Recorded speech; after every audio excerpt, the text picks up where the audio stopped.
You've seen the warnings. What you are about to see is true. So this is how the one of the famous horror movies started, with this line, and it opened on the cinema in 1974, I believe, and the title of the movie was The Chainsaw Massacre. The proper title was The Texas Chainsaw Massacre.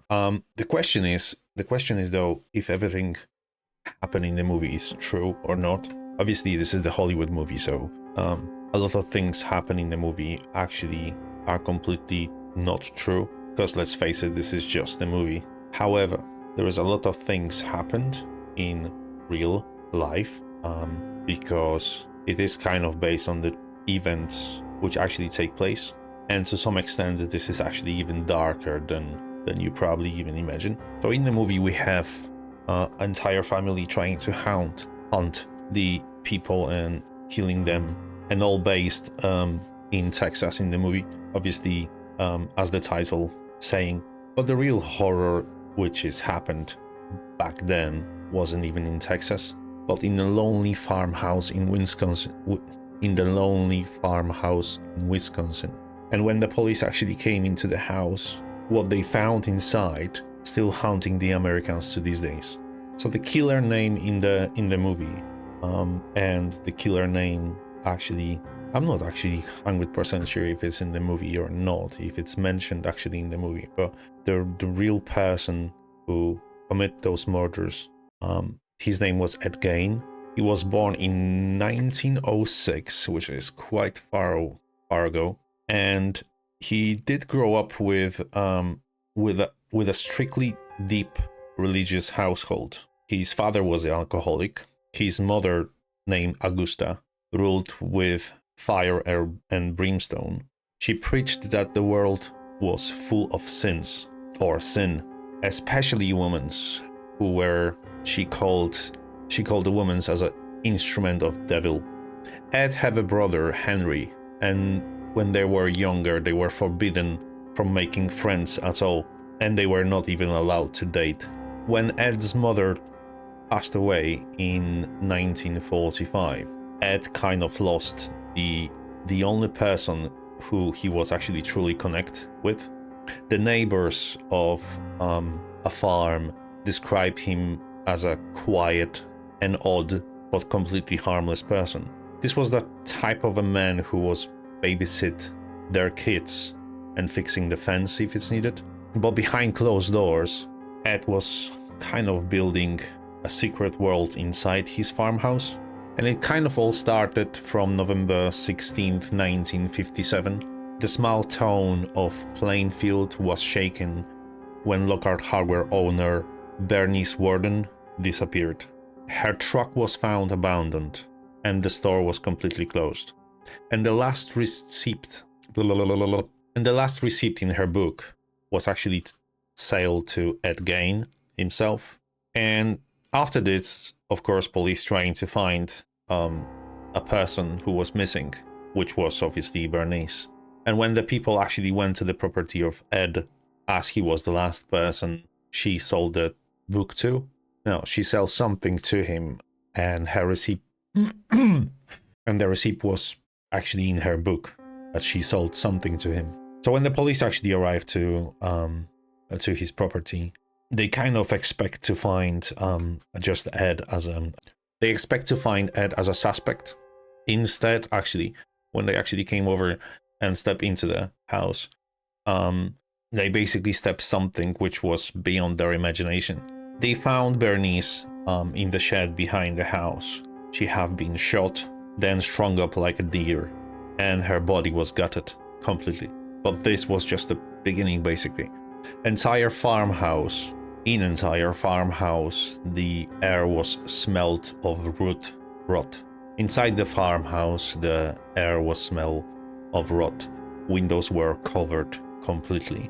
Rooms were sealed off. In the kitchen, just in the kitchen, police found bowls. Police found bowls. Police found bowls made of human skull. In the living room, for example, the chairs upholstered with human skin. They opened one of the boxes, for example, and they discovered noses. another box lips, and a lampshade stitches together from the faces, and a belt made entirely of human nipples. And in one of the corners, police found a horrifying project in progress, a full body suit from the skin of woman, mask made from faces, tanned and preserved, which with those masks stare at them. When they questioning Ed, he admitted actually that sometimes at night he will put this suit of a woman and pretend to be his mother. When questioning on the interrogation, Ed actually confessed that he killed two women, Bernice Worden and tavern owner Mary Hogan, who vanished 3 years earlier, and the rest of his trophies, like the skulls, and everything else they found in the house.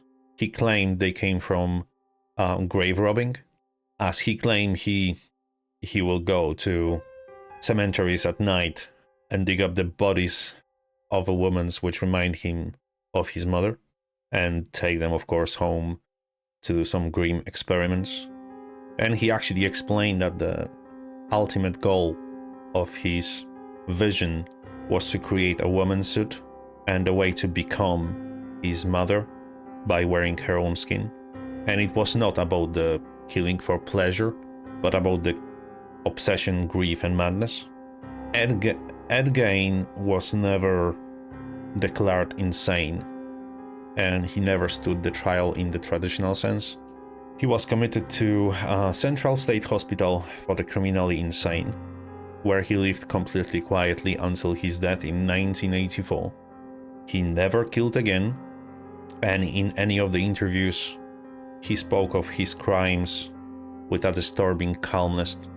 In 1958, before the farmhouse could be turned into a green tourist attraction, it actually mysteriously burned down, completely destroyed in the fire, and many believes to this day that it was set on purpose.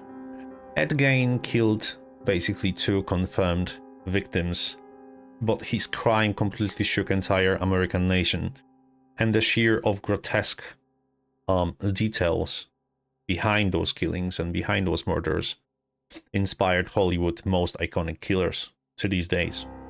Just a couple of examples: Norman Bates in Psycho, a lonely man obsessed with his mother; Buffalo Bill in Silence of the Lamb, creating a suit from woman's skin; and of course, one of the most famous is going to be the Leatherface in the Texas Chainsaw Massacre, wearing mask of human flesh. And worth to understand that none of those characters actually are based and copy of Ed Gein. However, each one of those characters kind of carry a piece of his horror. So the Texas Chainsaw Massacre was a true story. Not exactly. There was no chainsaw-wielding family of cannibals in Texas. But all the horror found in Ed Gein's farmhouse was completely real. And in some ways, if you think about it, the reality was even worse than a fiction. If you enjoy this dive into the real story of horror legends, hit the like button, subscribe for more chilling tales, and maybe even tell me in the comments which horror story should I cover next. Thank you for watching. Bye.